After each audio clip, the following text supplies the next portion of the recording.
you clicked on this video, you're probably interested in starting your own Pokemon reselling business. This video will talk about how I started my reselling business and how I would recommend starting one in 2024. My name is Andrew Sassine, and I started my reselling business 3 years ago, where I turned $500 into over $300,000 in annual revenue. This is my entire eBay store inventory, where I have over 100,000 Pokemon cards listed on eBay and 12,000 cards listed on TCG Player. If you want a video where I show how to organize them more efficiently, let me know. I'll break down this video into multiple sections, which are how to get inventory, how to ship inventory, managing your inventory, and then dealing with customers and setting up your accounts. So first, you have to source your inventory. How I would do this is starting a Facebook account and then joining all the Pokemon groups on Facebook, because there's hundreds of thousands of members in them, and you can easily get inventory for the best prices. What I would recommend for getting inventory would be to make a bulk buying post on Facebook groups and say, I'm buying this many hollows at 3 cents per card, and you'll get thousands of them.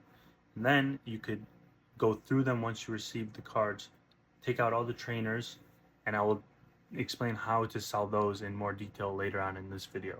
Beware of scammers and people that are just going to waste your time when making these posts, because Facebook attracts a lot of them.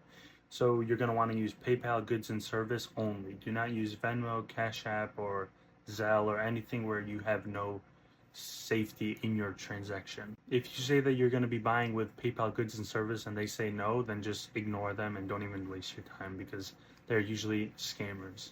An important part to selling is shipping your items once they sell. So before you even begin listing, you're going to want to have shipping supplies so that once they sell, you could ship them properly.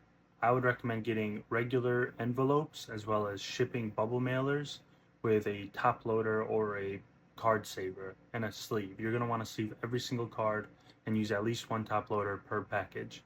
The first impression that your order gets is the shipping method. So if you ship properly, you're going to attract a lot of more customers and get a lot better feedback than if you were to ship badly. I would recommend using Pirate Ship for your shipping services, or just through eBay. When you're just starting out, you're going to want to make a storefront for your store.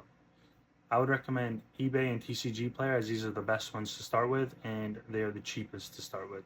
TCG Player is 100% free to make an account and list cards, whereas eBay you have to pay once you hit a certain amount. To set up a storefront on TCG Player and eBay, it's very simple. Just go to the website, make an account, sign up for a seller account, and then start listing.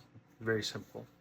If you need help on that, I can make more videos as well. Next, you're going to want to start listing your inventory. I would recommend listing your meta and competitive cards on TCG Players. This is where the biggest market is for those cards. And then list your higher end cards on eBay. If you're just starting out, your best bet would be to stick with TCG Player, because most of your cards will be lower cost and you won't have any higher end inventory to begin with. When you're going through your bulk, you're going to want to find the most valuable cards. And the way to do this is to look for the trainers. If you go on TCG Player and sort it by best selling and then filter for commons and uncommons, you will find the most popular and highest selling cards in that section.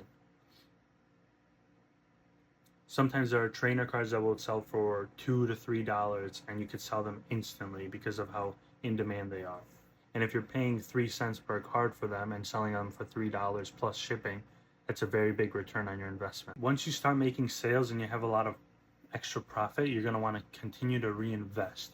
Do not stop buying inventory just because you made a few sales, because then you'll just go to zero and it'll be a waste of time. To reinvest, you're going to want to either continue doing the same thing you've been doing or look at different methods. Instead of just buying reverse hollow bulk, you can look for vintage bulk or rares or ultra rares, anything. But you're going to want to continue to reinvest your money to just scale your business.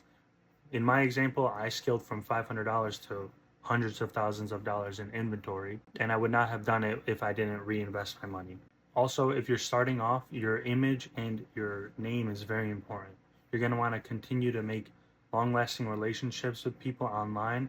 Don't be rude to anyone or try to scam anyone, because it will hurt you in the long run, where you might make a few dollars now, but you'll lose a lot of potential connections that way. If you found this video helpful, feel free to like and comment down below, and also mention what you would be interested in learning about more in depth later, and I will make a video about that. Also, if you want direct access to me, I have a Patreon where you could contact me and I will help you set up your stores, find specific vendors, and anything that would help you scale your business.